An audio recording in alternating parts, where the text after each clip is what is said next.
Welcome back to Finally Sunday. Pope Francis said this morning at the Angelus, God is ready to lift us up if we reach out to Him. Yet there are moments in our lives when it seems impossible to accept what happens to us and to try to get back up. This is the story of Michele Liuzzi, whom I thank and greet. Thank you. A husband and a dad. Let's take a step back. I studied with the Salesians, so I had a religious upbringing and came the rebellious age like everyone else. It's something that marks you when you were a bit of a troublemaker because you got into a lot of things, right? When you have money at hand, don't give you much responsibility. What happens one day that makes you realize, wow, your life was a total void? I witnessed a traumatic event, and not having the support I needed in that situation, I unfortunately fell into a very heavy negative depression. I blame myself. Unfortunately, I saw someone die. I was right there, and I felt powerless. At that moment, everything collapsed. I felt weak. I blamed myself. And in hindsight, I realized that clearly I couldn't do anything. But clearly, when you don't have a solid foundation, your castle is built on paper, like a house of cards. With a little wind, it all comes crashing down. And with everything collapsing, I started to see everything in black. Everything was black. The depression was devastating. It's like being in an empty, black room. You know where the door is, the handle, but you don't even want to open it because you think it's pointless to open it anyway. And so you're in a situation where it's exactly the opposite of hope. You've also thought about the most horrible things you can think of. You even thought about ending it at one point. Yes. Then I was told to wait, as life at 20 was unpredictable. The direction showed us images of a wonderful future ahead. Images of a future with job satisfaction and a life-changing encounter were shown. The direction has indeed shown us some images about that incredibly wonderful future that was coming your way. A future not just filled with job satisfaction, but also an encounter that changes your life forever, because Giorgia comes into your life. The woman you would later marry. I have to rush a bit, and honestly, I'm sorry about that, but let's all enjoy this story in peace. Here comes Giorgia. What a wonderful woman. And you start a family, because when you find love at that point, sure, I was mature. I was 30 years old. With Giorgia, I became a man. I became a husband. I became a father. Giorgia has been a wonderful person in my life. She really took me by the hand and helped me grow a lot. Then for reasons can't explain, Leo was born in September. He's 17. So happiness is the ultimate in life. But after just under a year, Giorgia starts to feel unwell. Yes, Giorgia, October 2019. A terrible October, she starts to feel unwell. We rushed to the hospital, tests after tests. It seemed like something trivial.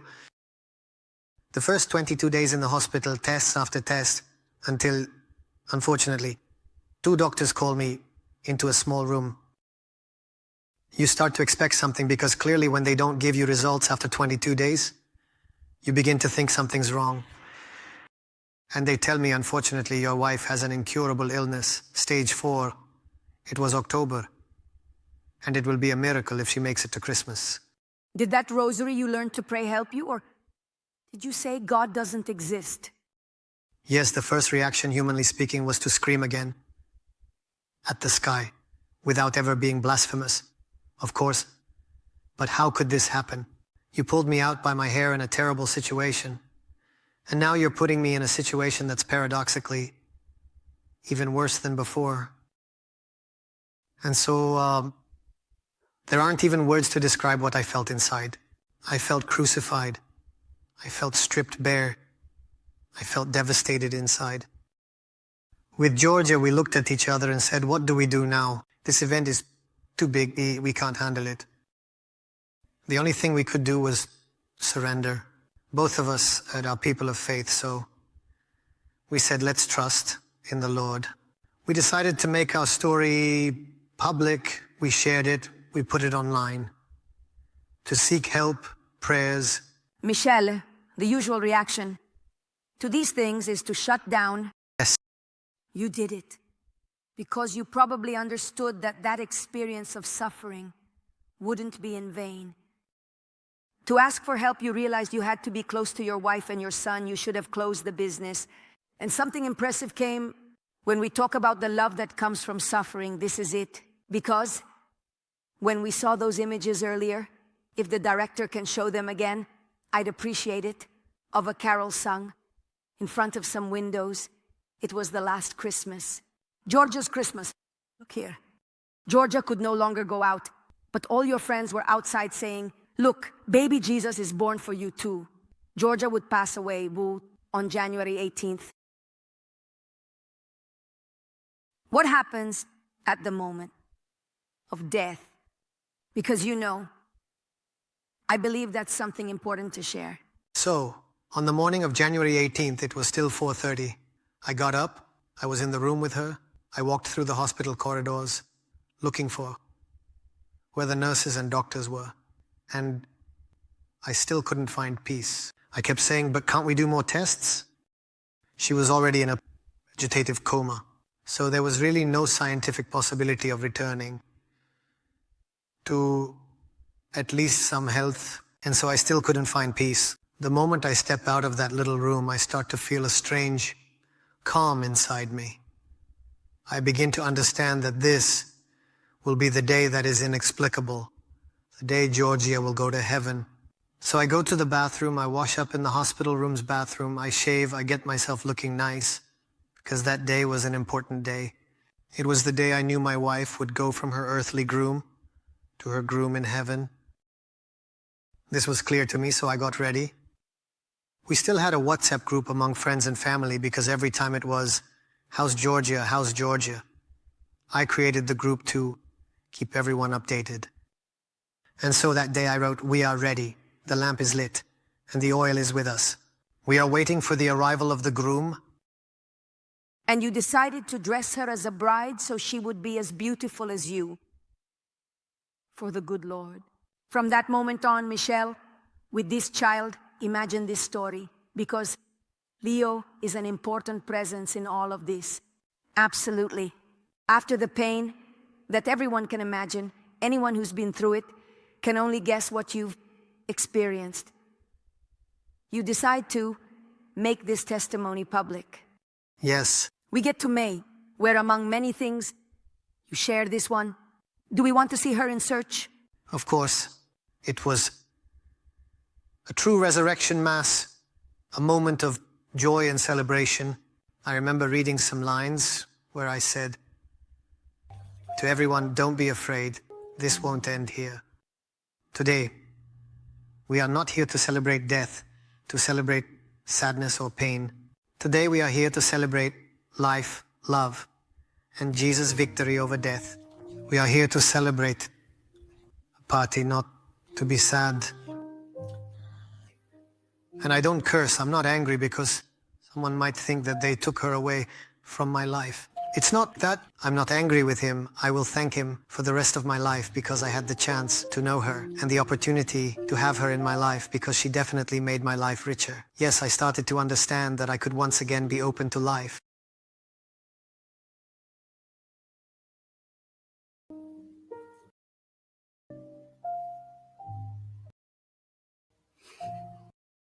It definitely made my life richer.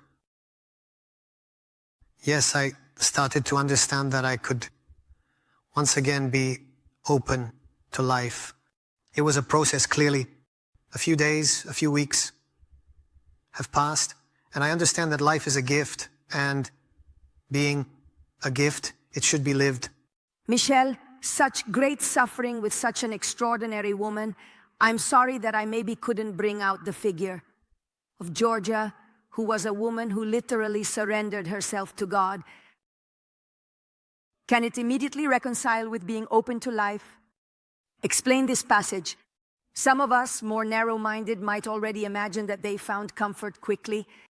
I say this because among those narrow-minded people, we are all included. So I'm here today also because I want the people in the house to understand that I'm here to bring my nothingness, my misery. I completely surrendered myself. The moment I surrendered, the Lord entered me, and I found a power inside. A desire to live, to be reborn, to smile again. It's like a power that isn't mine. I mean, that's fundamental. So, my faith is small, but my God is great, and it's He who has done everything. He took me, turned my life upside down, brought back my smile, and gave me comfort in my heart. So that's really what happened. One last question for you. God ready to lift us up if we reach out to Him? I repeat, the Pope said this at today's Angelus. Is this your story? This is the story of Christ. It's not my story. What I've experienced that is tragic happens to so many people. Those who lose a son, a daughter, a wife, a husband. It's inexplicable why this happens. It's a mystery of our faith as well. We don't know it. But Christ came to fill this pain. So if we let Him do it, then He works wonders in our lives.